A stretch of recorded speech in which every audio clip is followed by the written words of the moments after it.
তারিখ অতিরিক্ত ভাড়া আদায় প্রত্যেকের নামে মামলা দায়ের করা হবে। আপনাদের সদয়কার বিষয়টি জানানো হলো। আপনি আইন অনুযায়ী ব্যবসা করবেন, আপনাকে আমরা সাপোর্ট দেব। আমরা তো স্যার আইন অনুযায়ী কিন্তু আমাদের লিগ্যাল আমরা টিকিট জি স্যার, আমাদের লাস্ট স্টেপে যে লিগ্যাল। আপনি বেশি কথা বলেন তো, আপনি অপরাধ করছেন তারপরে বারবার একই কথা বলছেন, লিগালি আছে। আপনার ভাড়া নির্ধারণ করে দিয়েছে, এখানে কোনো কথা বলা যাবে না। আপনাদের যদি কোনো আপত্তি থাকে বিআরটিকে জানাবেন, লিখিত আবেদন দিবেন প্রয়োজনে তাদের কাছে, যে এক সাইডের ভাড়া হয় আর এক সাইড খালি আছে, ঠিক আছে, এগুলো আবেদন উল্লেখ করে আপনি বার্গেনিং করে দাম বাড়িয়ে নেন, আমাদের আপত্তি নেই। যদি কম্পিটেন্ট অথরিটি সরকার অনুমতি দিলে নেবেন। যে ভাড়া নির্ধারণ করবেন আমরা সেটি আমরা দেখছি যে এই ভাড়া নিচ্ছেন কিনা, এর বাইরে দাবি করা অপরাধ আইনত। এগুলো করতে পারবেন না, এগুলো কারেকশন করেন, সফটওয়্যার প্রয়োজন কারেকশন করেন। দেখেন যশোর একজন ভদ্রলোক যাবেন, আপনার সফটওয়্যার যশোরের নামই নেই, বলেন ঈদের পরে যশোর দিবেন, মানে কি? ঈদের পরে বলা হয়নি তো এখানে, আপনি বললেন যে ঈদের এখানে ঈদের পরে, কিন্তু ঈদের আগে ঈদের পরে এগুলো যশোর আমরা কম ভাড়া নেই, তখন আপনি সমান হয়ে আসে, সমান হয়ে আসে। নির্ধারণ তো করে দিয়েছে, সরকার নির্ধারণ করে দিয়েছে যে কত টাকা ভাড়া নেবে। চলে ওই জায়গায় শ্যামনগর 74 নম্বর রোডে আমাদের গাড়িটা চলে।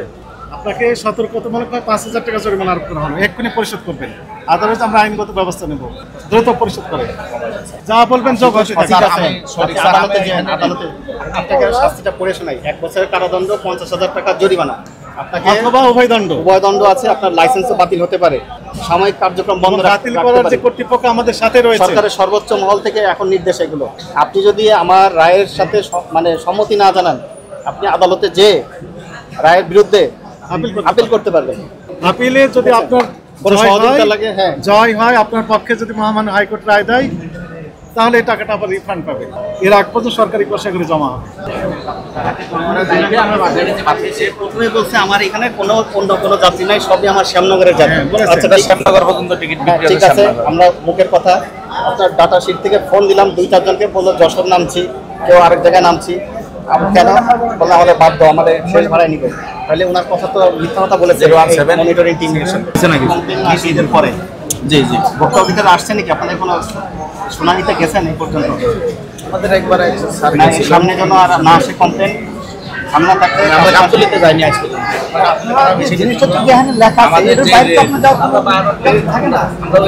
আপনি 90 টাকা লেখা লেখছেন, সেটা হলো ঈদ উপলক্ষে উনি বলতেছে ঈদ উপলক্ষে। না না, ঈদ উপলক্ষে আমরা বলিনি ওইটা। ওটা লাস্ট স্টেপে সাতক্ষীরা ভাড়া যেটা ওইটা বললেন। সাতক্ষীরা ভাড়া আপনি যশোর 74 নম্বর রোড, 44 নম্বর রোড,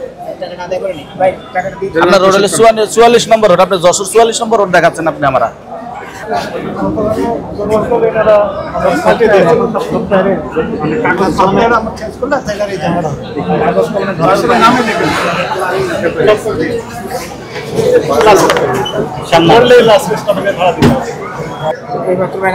এরপরে যদি কোনো কমপ্লেন আসে